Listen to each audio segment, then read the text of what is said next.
Hey everybody, this is Kamir here, and I'm going to talk a little bit about this book.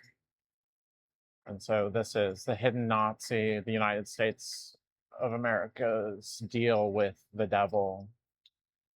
And it's written by a lawyer, but there's also two other people, as it shows here, that had to deal with this. And I just want to make sure that, they get exposure here and that you see the book because I will read from some of it. I'm not trying to plagiarize.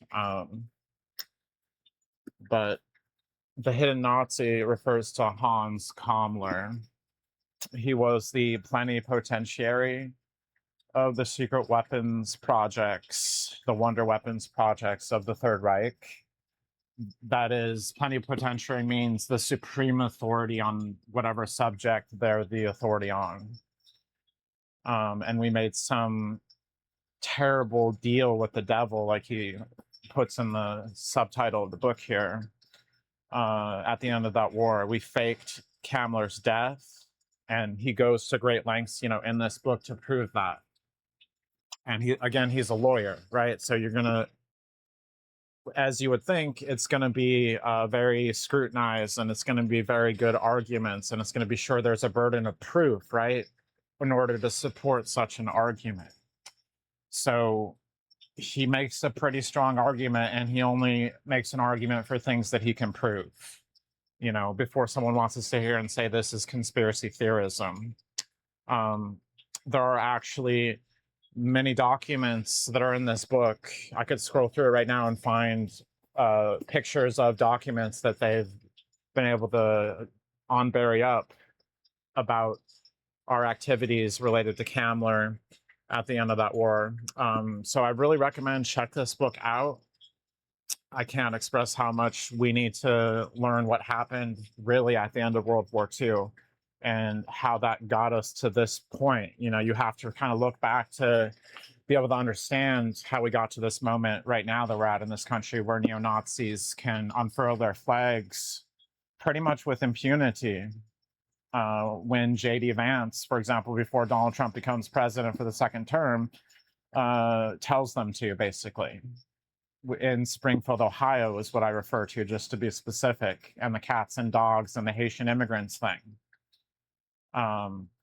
So this will help you understand, how we got there. I would say read something like Annie Jacobson's Project Paperclip before you would read this one, probably, unless you're that excited to just get into what Kammler really means and what that's about. But I think if you have the background of Project Paperclip and having a decent understanding of that, then this book makes more sense. And if you just start reading this book, it's not going to make as much sense off the bat.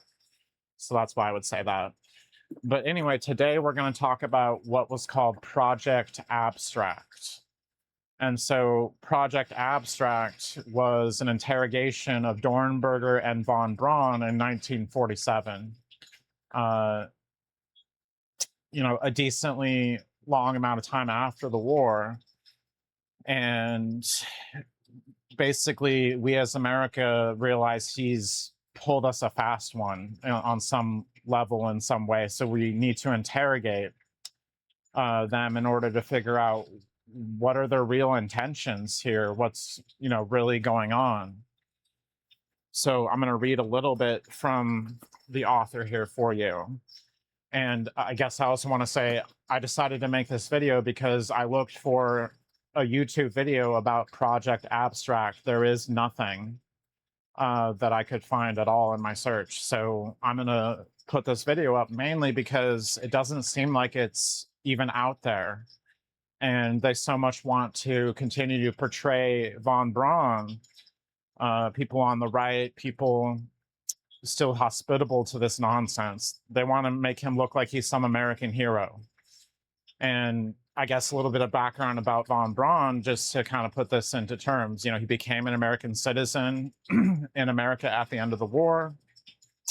He was a former, and I'm going to put that in like 20 million quotation marks, if you can imagine it. He's a former Nazi, but he's also former member of the SS. And so Why do I mention that? Because these were some of the most egregious war criminals that came from that lot, in particular, when we look at the Nazis. That they were the secret police. They were operating before the Nazi regime even fully took power, and they were, radicalized pretty early on. Someone like von Braun into this kind of methodology, right? And so, as Annie Jacobson puts it, I will relate it as she does because I thought this was a good statement. Trying to say that someone like von Braun is just a former member of the SS is like someone in America trying to tell me, look, I'm not a capitalist, even though I happen to be a hedge fund manager. When you become a hedge fund manager, you're likely to remain that way for the rest of your life. You're radicalized, you're stuck in those kind of methodologies, right? Same is true of Nazism. So let us then begin looking at this a little bit here. So I'm trying to figure out exactly where I want to read from here.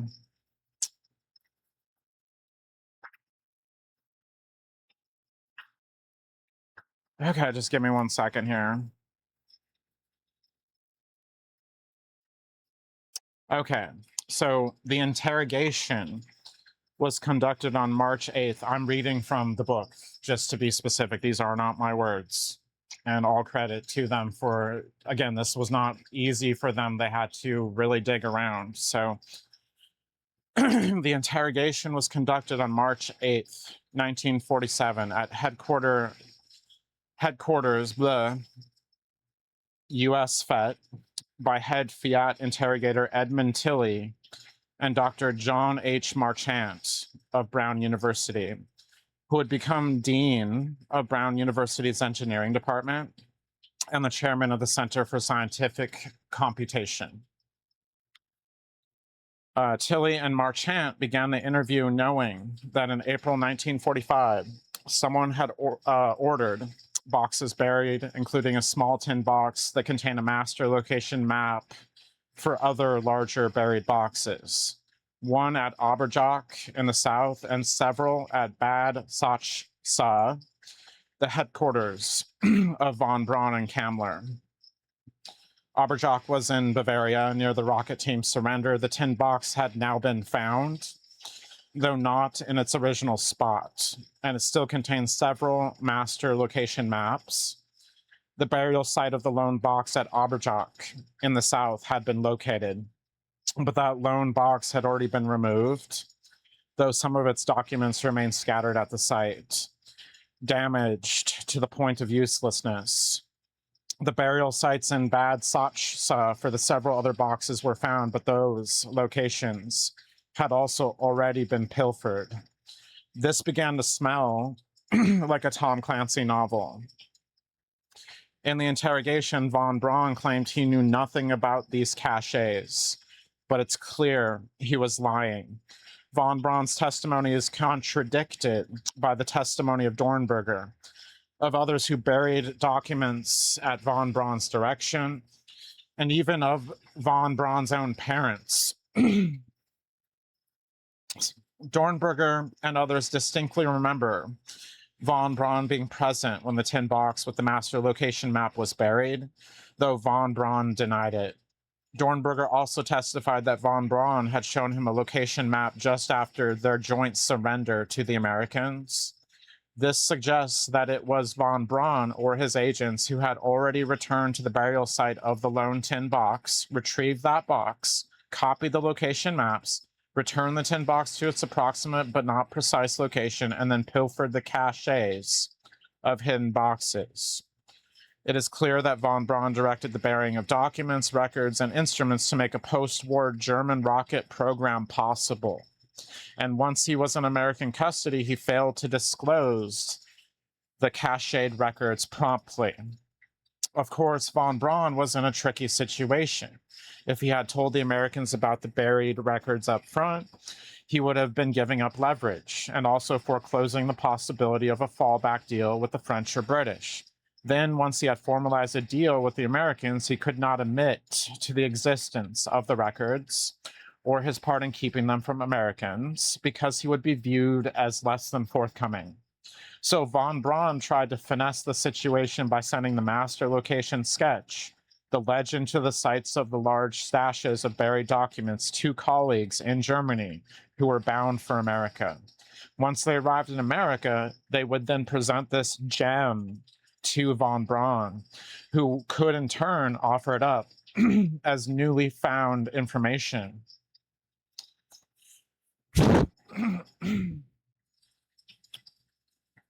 So I'm just going to pause here and just like give my voice more of a break for a second and just comment and just summarize for you. So he created a treasure map, right? And he gave it to some of his colleagues before he surrendered to the Allies, and he made sure that they would plunder some of his greatest experimental research papers, I'd imagine. And again, here's what's really alarming. He left an apparatus so that the Fourth Reich could develop once the conditions would be deemed worthy of so and opportune for so, right? So underneath our awareness, that's what he did. And then so, we get the map from him because he gets it from a colleague, and then we go and we look at these different sites, but they've been moved around, right? So definitely got some really important treasure as well as important documents that I don't even know if we've ever seen it even all these 80 years later, I want to also add on the side here that they mention in this book that the Nazis had this kind of junkyard kind of plane, like a junker. I can't remember the exact name of these planes, but they were basically a flying warehouse. And we were under the impression as the Allies early on that they only built so many of them. But in this book, right, they have documentation that shows that they built more than just whatever we thought they had built. And so to add on top of this treasure map kind of nonsense that von Braun got away with, they also got away with loading up whatever they pleased in a warehouse-sized airplane and flying it wherever they pleased to fly it, and they could get away with it at the end of that war. As also another apparatus to help them whenever the Fourth Reich could arise, right? So that's really the extent and length to which the Nazis went to cover this up and to go behind the Allies' back and be able to have an apparatus, for a Fourth Reich. Continuing to read from the author here. In fact, Dornberger's wife in Germany admitted that she had received location maps from von Braun just a couple of months before this 1947 interrogation. And von Braun's own brother, Sigismund, confirmed that their parents had also received them in the same time frame. Quote, sent through the regular mail channels from the United States by Wernher von Braun, ending the quote. Von Braun had ensnared himself.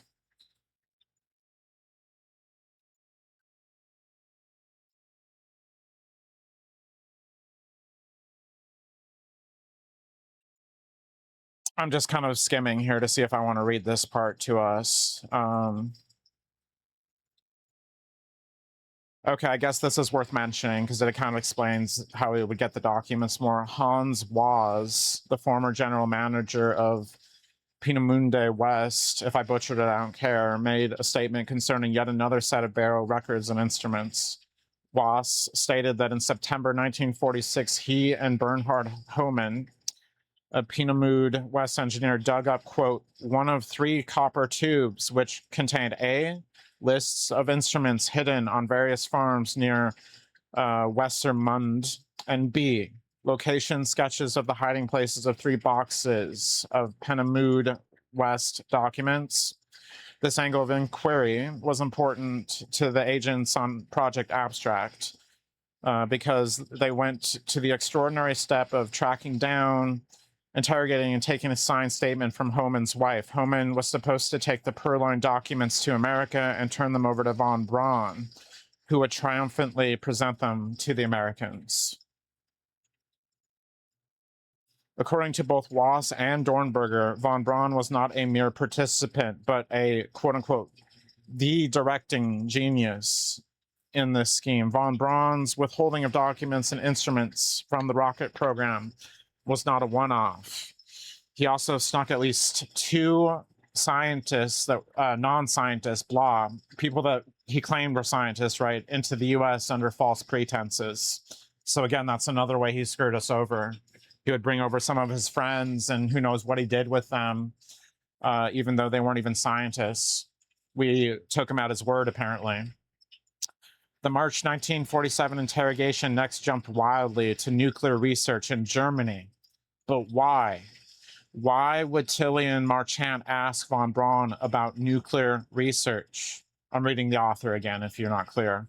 What did they know about Germany's nuclear program that led them to confront Germany's, now America's, #1 rocket scientist on that subject?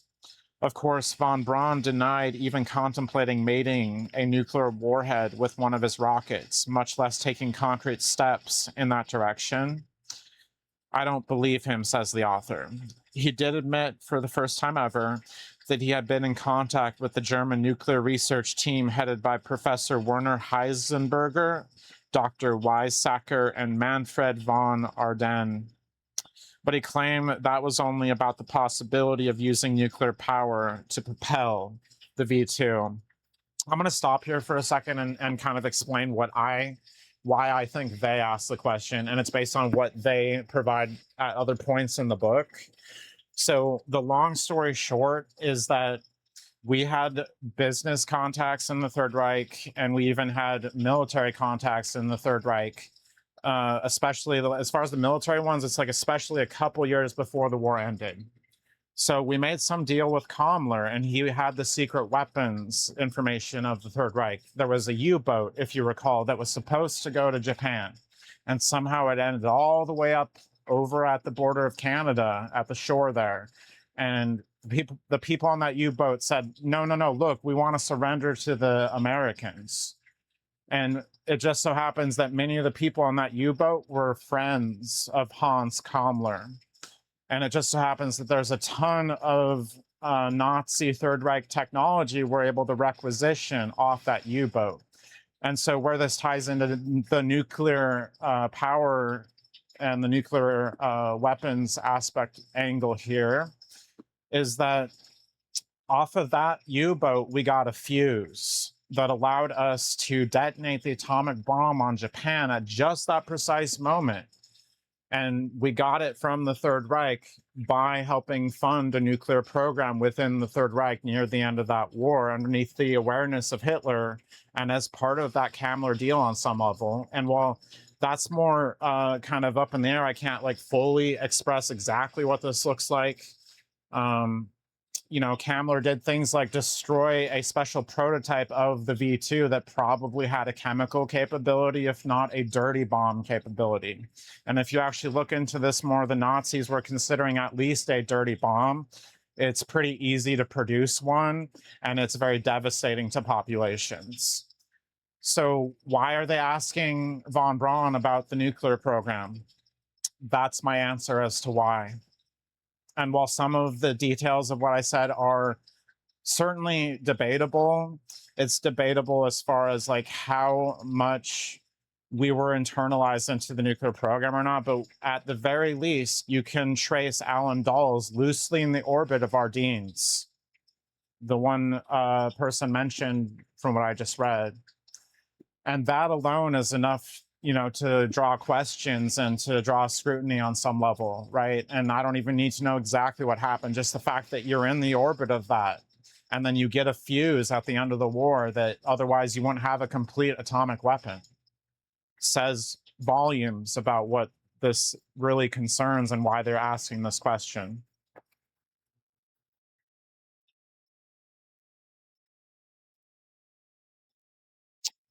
So the interrogator asked von Braun whether he had ever disclosed this information to any superior in America. That is, that he had been in contact with the German nuclear research team headed by Professor Werner Heisenberger, Dr. Weizsäcker, and Manfred von Ardenne. I don't care. I hope I butchered it. I'd rather say the way it's butchered.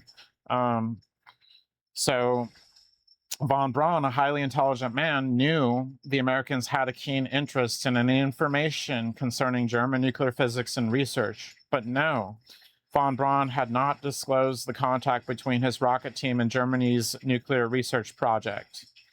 Quote, "Nobody has ever asked me about this."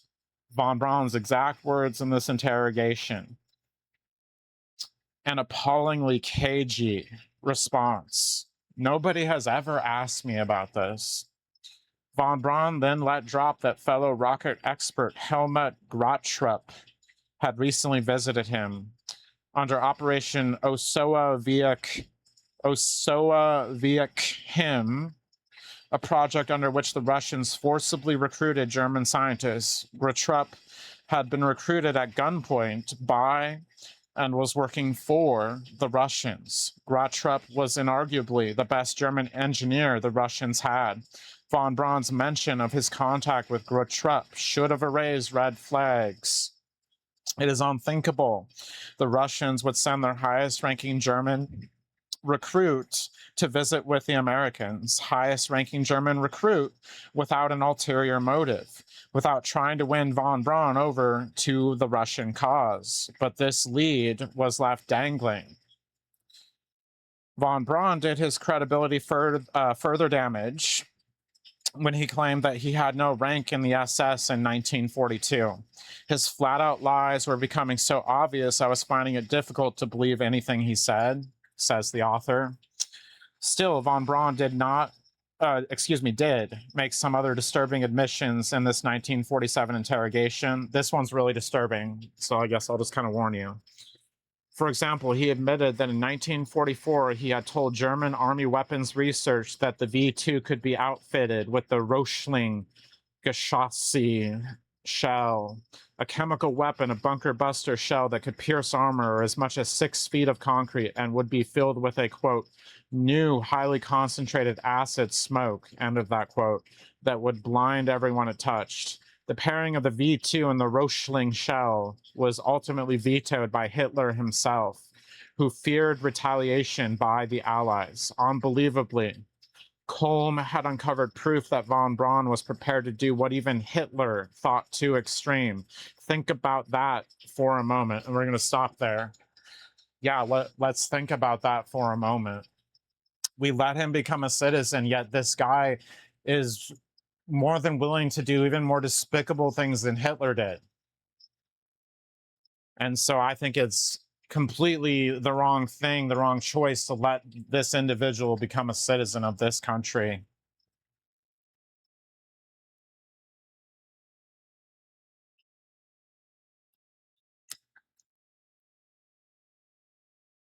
When confronted about having not revealed this information before, von Braun repeated his earlier self-defense, quoting von Braun.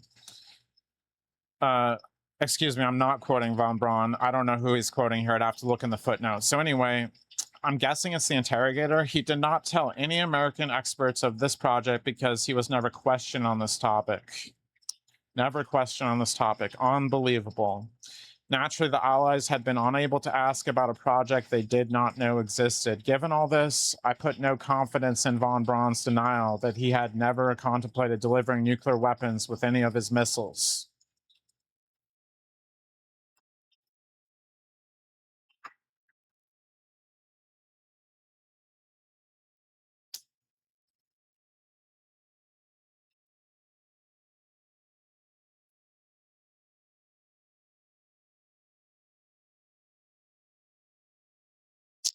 Okay, I think this is also worth mentioning. I'm not going to read. I'm going to skip the summary, but this is pretty much like the chapter. I've read most of the chapter about Project Abstract to you. It's a pretty short little piece here.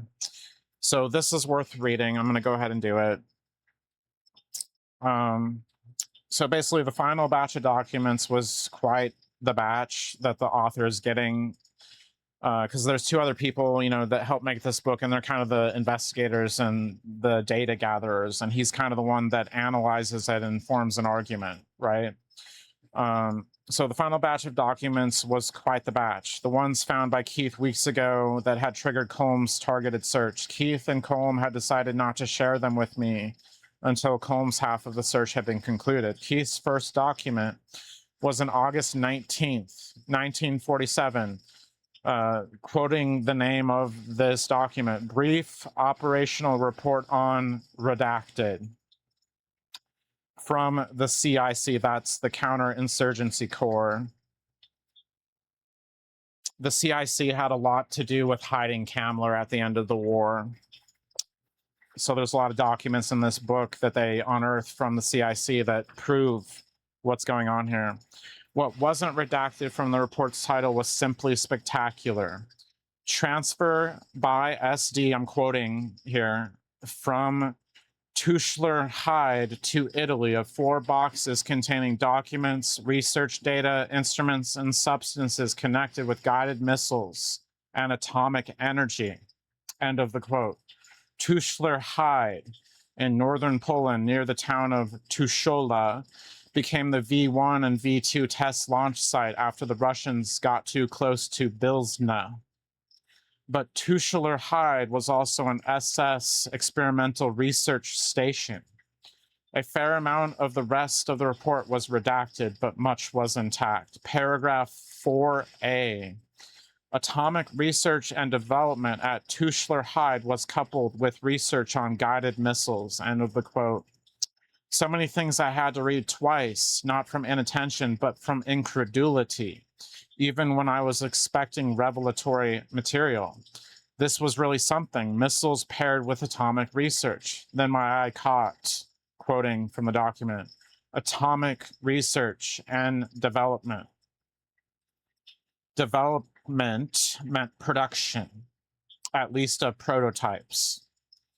But to my surprise, even this mind-blowing information was not the most incredible part of this report.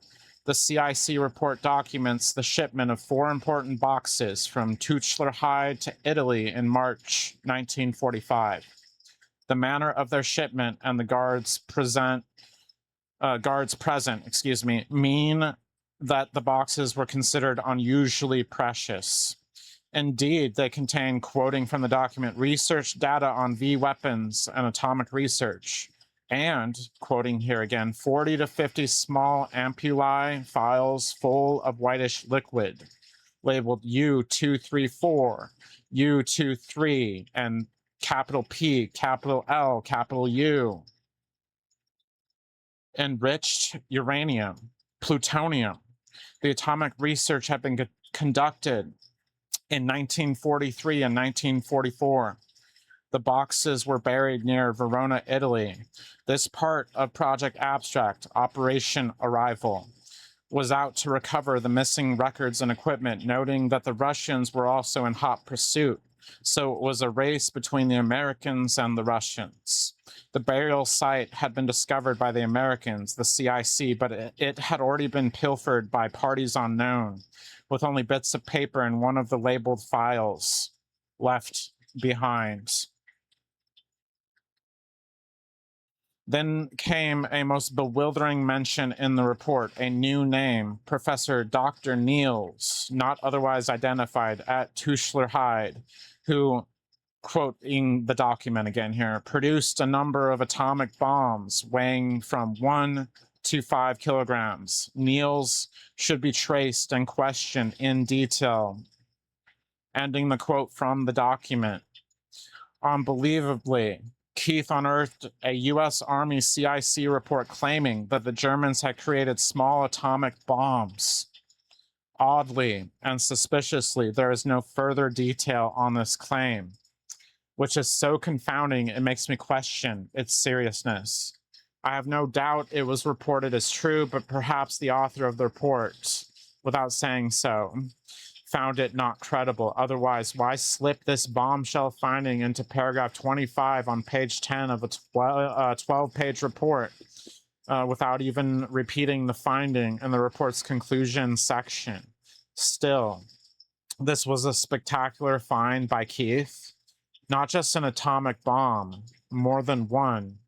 Our subsequent search on Niels and any other information on a small tactical nuke brought to fruition by the Germans failed to provide definitive confirmation, though it does dovetail with our other findings about Germany continuing nuclear weapons research well beyond the date conventional history records.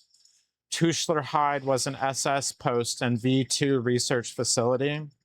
A 10-pound payload would easily fit within any of Kammler's rockets. I recalled the links between von Ardenne and his underground lab in Berlin, Lichterfeld and von Braun and the V1 on the Baltic coast, very close to Tuschlerheide.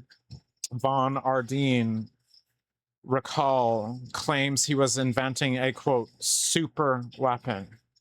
These links between Kammler, von Braun, missiles, and atomic weapons are beyond fascinating, and Keith and Colm kept piling them up.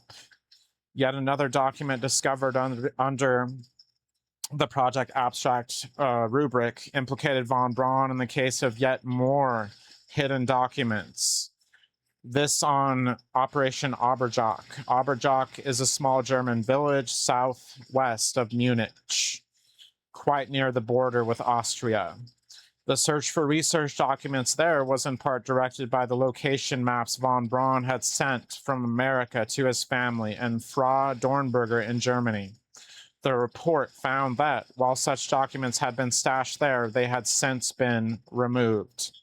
As before, von Braun was the mastermind of hiding documents.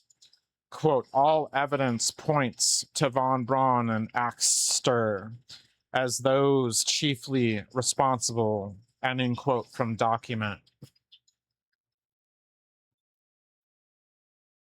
And that matches up, as far as von Braun being the mastermind, right? That matches up with what I've read in Operation Paperclip by Annie Jacobsen. Von Braun fell out of a car around the time before he was captured, and he had a cast on. And he was the main one. The morale was down in the Third Reich, and the people that were under his purview didn't really know what to do. And he basically said to them, we're going to stash some documents in the mountains, and we're going to surrender to the Allies. And he basically hatched the plot from there. And so then it wasn't just that he, again, stashed some documents he knew he would later give to the Americans, right? A more complete picture is he then stashed documents, materiel, treasure, the most important ones that he didn't want to share with the Allies, and hid them, and his cohorts made sure that those were retrieved. Even, one of them that was like the last, you remember me reading in the last paragraph here, they found yet another map in Oberjoch, and still it was plundered. So that, again, just to summarize and finish here, to let von Braun become a citizen was a grave mistake and error that this country made at the end of that war. And, we're only starting to see really how much so.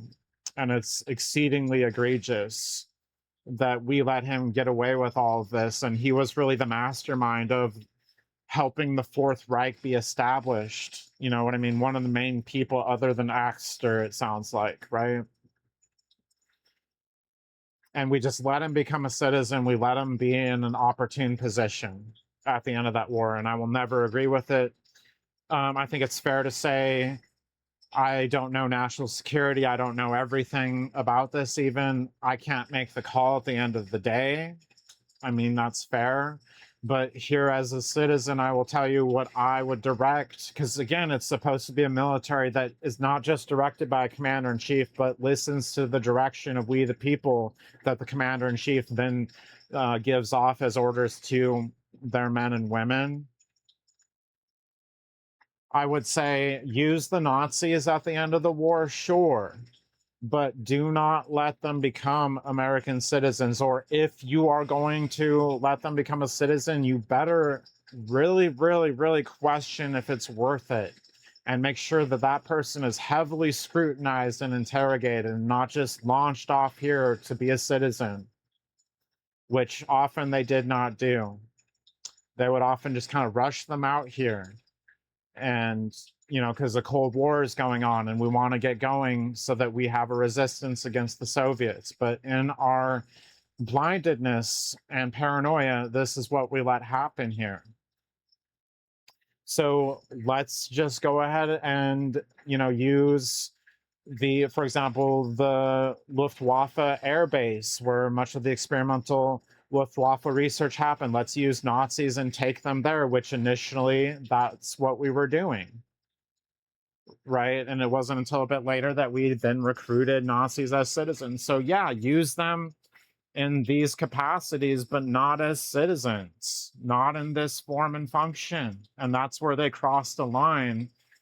And I think, regardless of national security at that point, I think anyone with a rational, calm head on their shoulders would say this was a misstep.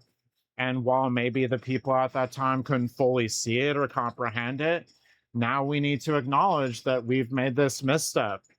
And so let's hope we don't end up at the end of another war and we let another von Braun become a citizen. And I will finish and say you have to have von Braun before you can have a trillionaire like Elon von Braun. And that's how we got. This is point A, and over here is point B. That's how we got here. He's also into rockets. He's also makes himself into a populist American figure that we're supposed to memorialize and find with such great prestige. Just like, again, von Braun's a royal title. This guy literally felt like he had Prussian royalty that defied our American intentions, and he got away with it. Thank you.